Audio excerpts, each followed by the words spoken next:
this is it's ganap for today. Naglungag mi guys. Kay gikan mi sa lamakan. Anya ka ng manuka guys. Amo na siyang ihawon ron. Tapos kari pong gahigda guys. Amo na siyang idabong. Kani ba? Ana siya oh.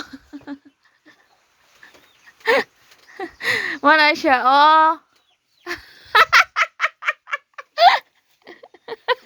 Haglubot. Itong mura kaay.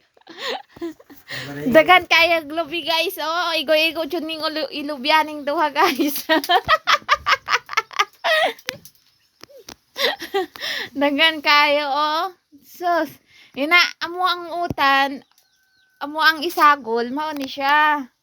Mana siya guys oh. Uy ko ito man ni glubot sa.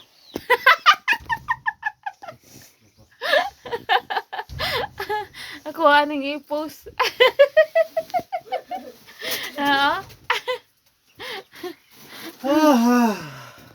Kani siyang himo nga ana. Amo ni siya rong ihawon. Tapos kani pod siya. Amo ni siyang halang-halangon guys. Kato lechonon. Daghan siya kaing tanglad oh. Na daghan kaing lamas oh. Sus. Bye.